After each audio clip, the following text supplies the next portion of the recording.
दोस्तों, भगवान शिव ने बताया जिस औलाद में यह 3 गुण होते हैं वह औलाद अपने माता तथा बाप को बहुत दुख देते हैं। तो दोस्तों चलिए उन 3 गुणों के बारे में जान लेते हैं जिससे हम यह अरमान लगा सके कि हमारे बच्चों तथा हमारे अंदर में वह गुण हैं या नहीं।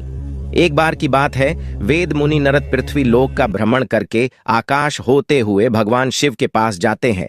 तब भगवान शिव कैलाश पर्वत पर अपने नंदी के साथ विराजमान होते हैं। तभी देव मुनि नारद भगवान शिव के पास पहुंच जाते हैं। भगवान शिव देव मुनि नारद को देखकर कहते हैं, हे देव मुनि नारद, आज आपका कैलाश पर्वत पर किस प्रयोजन से आगमन हुआ है? तब देव मुनि नारद कहते हैं, हे प्रभु, मैं अभी अभी पृथ्वी लोक का भ्रमण करके आ रहा हूँ और मैंने देखा कि पृथ्वी लोक पर बहुत सारे माता पिता की औलादें उनकी बुढ़ापा का सहारा नहीं बन रही है तथा अपने माता पिता को बुढ़ापे में बहुत कष्ट देते हैं। तो हे प्रभु, मैं आपसे निवेदन करता हूँ कि आप मुझे बताने का कृपया करिए कि वह कौन सी औलाद होती है जो अपने माता पिता को दुख देती है। तब भगवान शिव कहते हैं, हे देव मुनि नारद, हम आपको आज एक अत्यंत पवित्र कथा सुनाते हैं जिसे सुनने के बाद आपको आपके सभी प्रश्नों के उत्तर अवश्य मिल जाएंगे। भगवान शिव कहते हैं, जो व्यक्ति इस कथा को ध्यानपूर्वक पूरा सुनता है उस व्यक्ति के बच्चे बुरी संगति से बाहर आते हैं तथा अपने माता पिता की सेवा सदैव करते हैं। तो चलिए दोस्तों, कथा को आरंभ करते हैं। प्राचीन काल की बात है। एक नगर में रामसेन नाम का राजा रहता था जिसकी एक बहुत ही सुंदर कन्या थी। रामसेन की कन्या का नाम था छाया। उसे अपने ऊपर अपने रूप का बहुत बड़ा घमंड था। माता पिता की वह शुरू से ही लाडली बेटी थी, इसलिए पूरी स्वतंत्रता के साथ खेली कूदी और बड़ी हुई उसे इस बात का भी अभिमान था कि वह एक राजकुमारी है। वह अपने आगे किसी को कुछ नहीं समझती थी, चलते फिरते लोगों का अपमान करती रहती थी।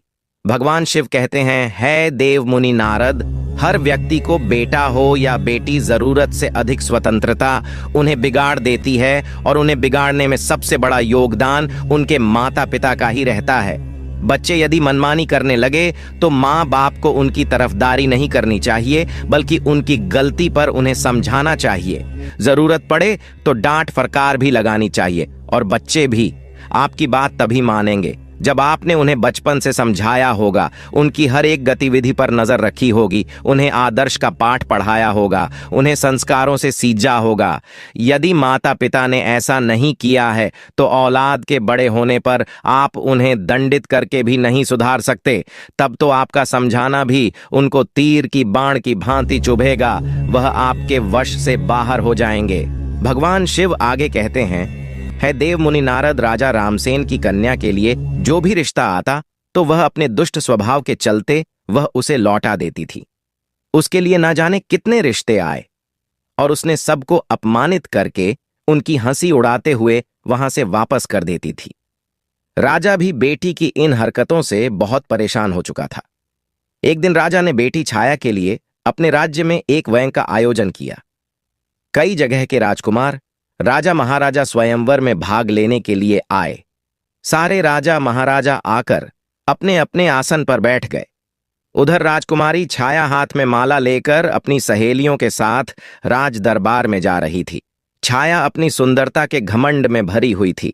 सभी राजकुमारों को गौर से देखती हुई आगे को बढ़ने लगी।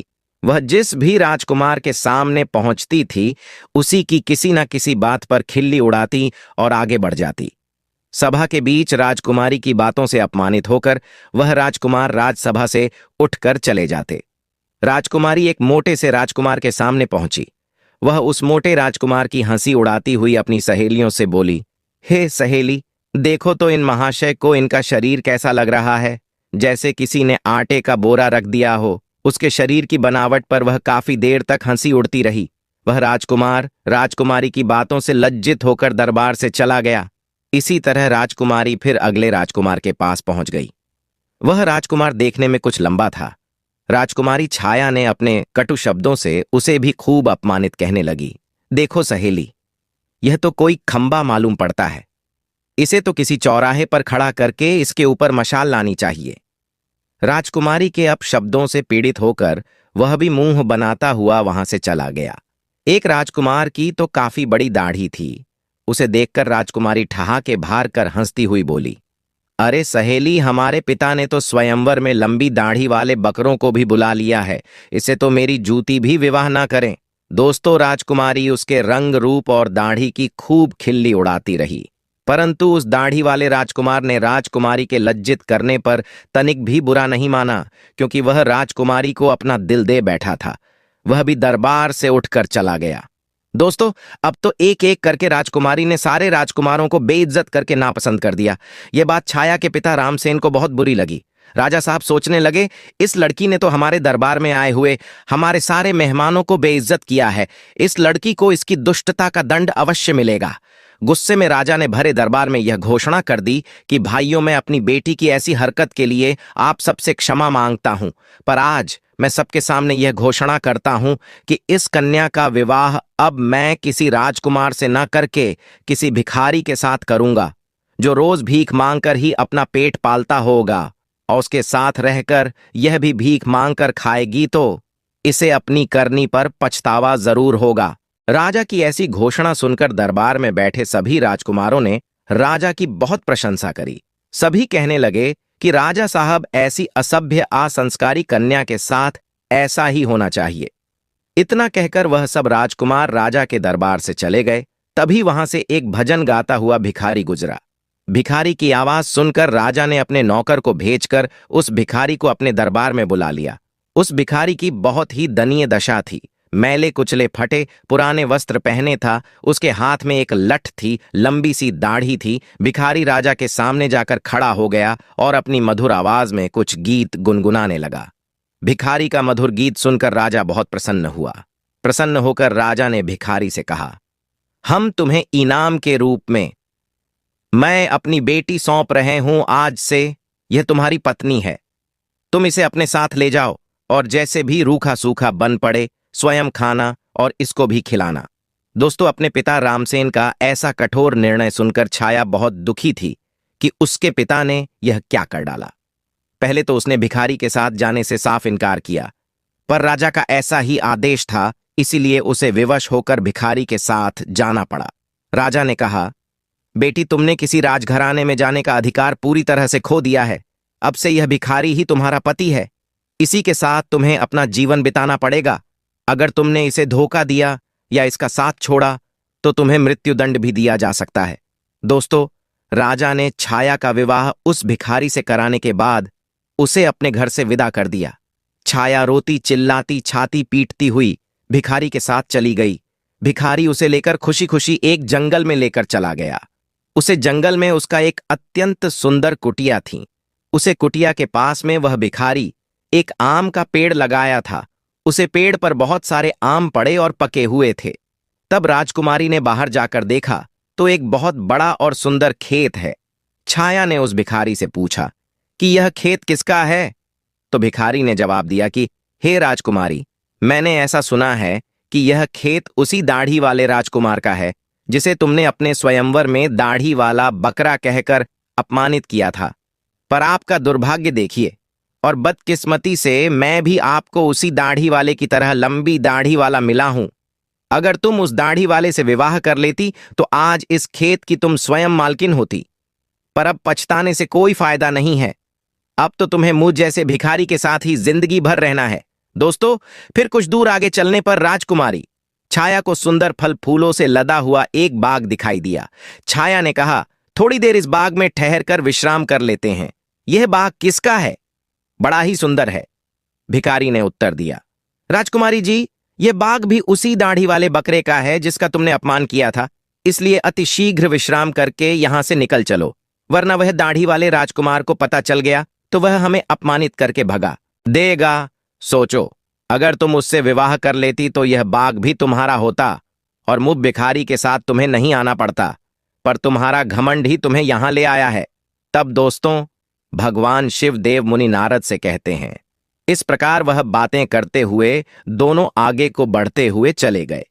कुछ दूर आगे जाने पर वह एक बहुत सुंदर नगर में पहुंचे। ऐसा लग रहा था जैसे वह नगर किसी राजा की राजधानी हो। छाया ने पूछा, यह नगर किस राजा का है? भिखारी ने उत्तर दिया है, हे प्रिय, यह नगर मेरी नजर से तो एक राजा का है, पर आपकी नजर से तो यह नगर उसी दाढ़ी वाले बकरे का है। जिसे तुमने भरी सभा में बेइज्जत किया था। सोचो, अगर तुमने उससे शादी कर ली होती तो तुम इस नगर की रानी होती। हजारों दास दासियां तुम्हारी सेवा करती, पर तुमने अपने रूप की घमंड में आकर अपनी किस्मत फोड़ ली और मुझ भिखारी के साथ विवाह करके तुमने अपनी जिंदगी को दुखों में ढकेल दिया है। पर अब क्या हो सकता है, जो होना था सो हो गया। भिखारी की बात सुनकर राजकुमारी को बड़ा पश्चाताप होने लगा। कहने लगी, काश मैंने उसके साथ विवाह कर लिया होता। भिखारी ने छाया के मुख से ऐसी बातें सुनकर नाराज होते हुए कहा, राजकुमारी खबरदार, जो अब तुमने दूसरे पुरुष के बारे में सोचा भी, तो अब तो तुम केवल मेरी पत्नी हो और मैं ही तुम्हारा पति हूं। अब महलों के सपने देखना छोड़कर तुम्हें मेरे साथ मेरी झोपड़ी में रहना चाहिए। दोस्तों, इतना कहकर भिखारी राजकुमारी छाया को अपनी झोपड़ी के पास ले गया, जो राजा के उसे नगर से कुछ दूर एक तालाब के किनारे बनी हुई थी। झोपड़ी देखकर छाया को बड़ा क्रोध आया। कहने लगी, ये कितनी बेकार सी झोपड़ी है, मैं इसमें कैसे रह पाऊंगी? इसमें रहकर मेरा दम घूंटेगा। मैं बहुत बड़े महलों की रहने वाली हूं, इस छोटी सी झोपड़ी में मेरा गुजारा कैसे होगा? भिखारी बोला, राजकुमारी, अब आज से यही झोपड़ी तुम्हारा नया घर है और इसी में तुम्हें रहना पड़ेगा। छाया ने पूछा कि यहां पर तुम्हारा कोई नौकर चाकर नहीं दिखाई दे रहा है? झोपड़ी की साफ सफाई कौन करेगा? भिखारी ने कहा, है राजकुमारी, यह तुम क्या कह रही हो? मैं कोई राजा नहीं हूं, न कोई राजा का बड़ा अधिकारी या कर्मचारी हूं जो मेरे पास नौकर चाकर होंगे। मैं तो खुद एक भिखारी हूं। मैं तो नौकरों से भी बहुत गया गुजरा हूं। झोपड़ी का सारा काम अब तुम्हें और मुझे ही करना है। चलो, अब तुम पहले झोपड़ी की साफ सफाई करो, फिर मेरे लिए खाना बनाओ। मुझे बहुत भूख लगी है, चलते चलते मैं थक चुका हूं। तब भगवान शिवदेव मुनि नारद से कहते हैं, छाया को भोजन बनाना तो आता ही नहीं था, इसीलिए भिखारी और राजकुमारी ने मिलकर उल्टा सीधा खाना बनाया और खाकर दोनों सो गए। दूसरे दिन भिखारी ने राजकुमार को जगाया और घर का सारा काम करने को कहा। राजकुमारी पूरे दिन काम करती रही और भिखारी की डांट फटकार सुनती रही। 2-4 दिन इसी तरह बीत गए। घर में जो कुछ खाने को था वह भी खत्म हो गया। भिखारी बोला, प्रिय, अब खाने को तो कुछ बचा भी नहीं। जो कुछ मैं मांग कर रखा था वह सब खत्म हो चुका है। आगे की जीविका चलाने के लिए हमें कुछ काम करना पड़ेगा। एक काम करो, मैं तुम्हें इस आम के पेड़ से आम तोड़कर टोकरी में भरकर दे दूंगा। तुम उसे आम को बाजार में ले जाकर बेचकर आना। राजकुमारी ने आश्चर्य से कहा, मैं आम बाजार में बेचने जाऊंगी? अगर मुझे किसी ने आम बेचते देखकर पहचान लिया तो वह मेरी बहुत हंसी उड़ाएंगे, मुझे बहुत शर्म आएगी। भिखारी बोला, काहे की शर्म? अब तो तुम रानी नहीं हो, तुम एक भिखारी की पत्नी हो। शर्म तो तुम्हें तब लगती जब तुम उस दाढ़ी वाले की पत्नी होती और वह तुमसे बाजार में आम बेचने को कहता। अब अगर शर्म ही आती है तो फिर भूखी मरो दोस्तों। मजबूर होकर राजकुमारी बाजार में आम बेचने चली गई। एक सड़क किनारे आम रखकर बैठ जाती है और दिन भर आम बेचती रहती है। धीरे धीरे उसके आम खूब बिकने लगा। एक दिन की बात है, जब राजकुमारी छाया सड़क पर बैठी आम बेच रही थी, तभी वहां पर एक राजा का मंत्री आता है और उसने लात मारकर उसके सारे आम इधर उधर फैला देता है और बोलता है, खबरदार, जो रास्ता घेर कर आम लगाए तो उसके बहुत सारे आम फूट गए थे और उसका बहुत नुकसान हो गया था। राजकुमारी को बड़ा दुख हुआ। उसने सारी बात झोपड़ी में आकर भिखारी को बताई कि आज एक राजा के सिपाही ने उसके आम पर लात मारकर फोड़ डाले। भिखारी ने कहा, तुम बिल्कुल पागल हो। अगर तुम बीच रास्ता घेर कर दुकान लगाओगी तो सिपाही तो आम फोड़ेगा ही। तुम्हारी वजह से राहगीरों को वहां से निकलने में तकलीफ हो रही होगी। अब तुमसे यह भी काम ठीक से नहीं होगा। तुम्हें कोई काम बताओ तो तुमसे ठीक से होता ही नहीं है।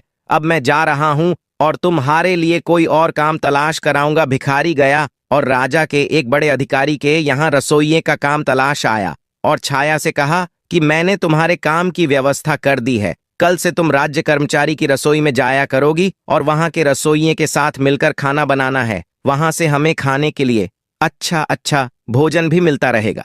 दोस्तों, भगवान शिव देव मुनि नारद से कहते हैं, इस प्रकार वह घमंडी राजकुमारी रसोइये की मददगार बनके काम करने लगी। वह सुबह से शाम तक रसोइयों के साथ मिलकर काम करती और रात को बचा हुआ खाना अपने घर ले आती। इस तरह दोनों की जिंदगी अब कुछ सुकून से कटने लगी।